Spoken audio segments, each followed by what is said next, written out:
എന്തായാലും കേരളത്തിലെ അടുത്ത നിയമസഭാ തെരഞ്ഞെടുപ്പ് ഫലങ്ങൾ പുറത്തു വരുന്നത് രണ്ടിലൊന്ന് സംഭവിക്കും. എന്താകും? ഒന്നുകിൽ ഇടത് വരും, അല്ലെങ്കിൽ വലതുപക്ഷം വരും. അതല്ല, അതിനേക്കാൾ പ്രധാനമായ ഒരു വെല്ലുവിളി നടന്നിരിക്കുന്നത് വാതുവയ്പല്ല, നേർക്കുനേർ നോക്കിയുള്ള രാഷ്ട്രീയ വെല്ലുവിളിയാണ്. എന്താണ്? വി ഡി സതീശനെ പൊട്ടനെന്നും ഒക്കെ വിളിച്ച വെള്ളാപ്പള്ളി നടേശൻ വെല്ലുവിളിച്ചത്, സതീശൻ എങ്ങാനും UDF കൊണ്ട് ഭരണത്തിലേക്ക് കയറി വന്നാൽ താൻ തന്റെ എല്ലാ സ്ഥാനങ്ങളും ഉപേക്ഷിച്ച് ഹിമാലയത്തിലേക്ക് പൊയ്ക്കൊള്ളാമെന്നാണ്. വെള്ളാപ്പള്ളി നടേശന്റെ അതേ വെല്ലുവിളി വി ഡി സതീശൻ ഏറ്റെടുത്തിരിക്കുന്നു. താൻ UDF ഇത്തവണ വിജയത്തിലേക്ക് എത്തിച്ചില്ലെങ്കിൽ രാഷ്ട്രീയം ഉപേക്ഷിച്ച് വനവാസത്തിന് പൊയ്ക്കൊള്ളാമെന്നാണ് വി ഡി സതീശന്റെ ആ പ്രതികരണം. എന്തായാലും രണ്ടിലൊന്ന് ചിലപ്പോൾ സംഭവിച്ചേക്കാം. പിന്നെ വെള്ളാപ്പള്ളി ആയതുകൊണ്ട് ഒരു വർഷം കഴിഞ്ഞ് 2026 ആകുമ്പോഴേക്കും ഫലം വരുമ്പോഴത്തേക്കും ചിലപ്പോൾ അത് മറന്നു പോകാനും സാധ്യതയുണ്ട്. എന്തായാലും കേരളത്തിലെ വോട്ടർമാർ അത് മറക്കാനിടയില്ല.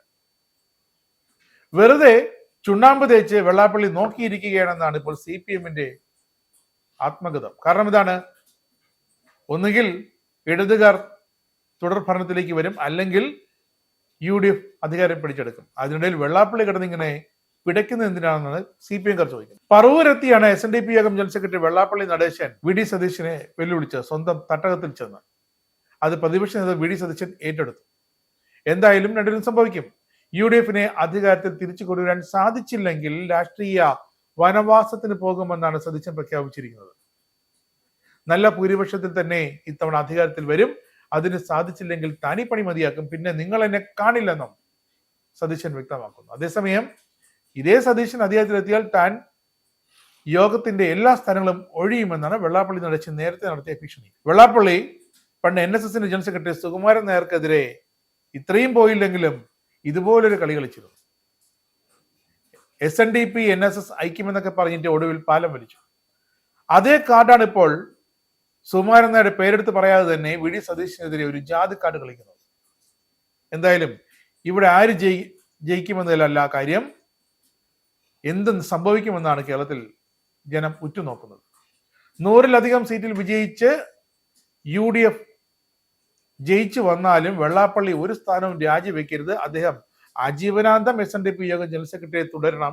വെള്ളാപ്പള്ളിക്കെതിരെ താനൊരു മോശം വാക്കും പറഞ്ഞിട്ടില്ല എന്നാണ് വി ഡി സതീശൻ പറയുന്നത്. ആ വി ഡി സതീശന്റെ വാക്കുകളിലെ പരിഹാസ മുന വെള്ളാപ്പള്ളിക്ക് വെച്ച് ബാക്കി എല്ലാവർക്കും മനസ്സിലായിട്ടുണ്ട്. ശ്രീനാരായണ ദർശനങ്ങൾ ഉൾക്കൊള്ളുകയും പ്രചരിപ്പിക്കുകയും ചെയ്യുന്ന ആളാണ് വെള്ളാപ്പള്ളി. പക്ഷേ വിദേശത്തിന്റെ ക്യാമ്പയിൻ നടത്താൻ ശ്രമിച്ചാൽ അതിനെ എതിർക്കുന്നത് വെള്ളാപ്പള്ളിയല്ല, കേരളത്തിൽ ആരെതിന് ശ്രമിച്ചാലും താൻ പ്രതിപക്ഷം എതിർക്കുമെന്നാണ് വി ഡി സതീശൻ കട്ടായം പറയുന്നത്. പിന്നെ CPM പോലെ താൻ പ്രസ്ഥാനം ഇറക്കില്ല, ന്യൂനപക്ഷ ഭൂരിപക്ഷ വർഗീയതകളെ എതിർക്കുമെന്നത് ടീം UDF തീരുമാനമാണ്. അത് വെള്ളാപ്പള്ളി അതിൽ കിടന്ന് വിഷമിക്കേണ്ട കാര്യമില്ലെന്നും സതീശൻ പറയുന്നു. ഇനി 2-3 ദിവസം മുമ്പ് വെള്ളാപ്പള്ളി എന്താണ് സതീശനെ പറ്റി പറഞ്ഞത്? എന്താണ് അങ്ങനെ പറയാൻ കാരണം? കേരളം കണ്ടതിൽ പരമപന്നനും തറയുമാണ് സതീശൻ എന്നായിരുന്നു വെള്ളാപ്പള്ളിയുടെ ഒരു പ്രതികരണം.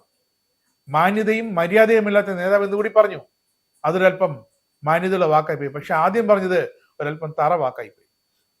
ഇത്രയും അധപതിച്ചൊരു നേതാവ് ഇല്ല കേരളത്തിൽ എന്നും വെള്ളാപ്പള്ളി പറഞ്ഞു. പക്ഷേ വി ഡി സതീശൻ എവിടെയാണ് അധപതിച്ചതെന്ന് വെള്ളാപ്പള്ളി എന്ന് പറഞ്ഞു തരണം. അതോ വി ഡി സതീശൻ ഇനി രമേശ് ചെന്നിത്തല പോലുള്ള, KC വേണുഗോപാൽ പോലുള്ള UDF മുഖ്യമന്ത്രി കുപ്പായവും തച്ച് കാത്തിരിക്കുന്ന അവർക്ക് വേണ്ടിയാണോ ഈ സതീശനെ ഇകഴ്ത്തി കാട്ടുന്നത് എന്ന് ഒരു ദുസൂചനയുണ്ട് ഈ വാക്കുകളിലൊക്കെ. എന്തായാലും UDF അധികാരത്തിൽ എത്തിച്ചില്ലെങ്കിൽ വനവാസത്തിന് പോകുമോ എന്ന വെല്ലുവിളി വെള്ളാപ്പള്ളിയാണ് നടത്തിയത്. അതേ പോയിരിക്കും.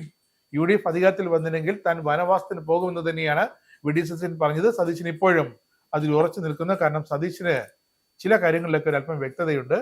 എന്തായാലും 18 പ്രതിപക്ഷ MPമാരെ, UDF 18 MPമാരെ ലോക്സഭയിലേക്ക് എത്തിക്കാൻ വി ഡി സതീശൻ അടക്കമുള്ള ടീമിന് സാധിച്ചെങ്കിൽ ഇതും സാധിക്കുമെന്നാണ് സതീശൻ പറയുന്നത്. ആർക്കു വേണ്ടിയാണ് വെള്ളാപ്പള്ളി ഇങ്ങനെ പറയുന്നതെന്ന് അറിയില്ലെന്നും സതീശൻ പറയുന്നുണ്ട്.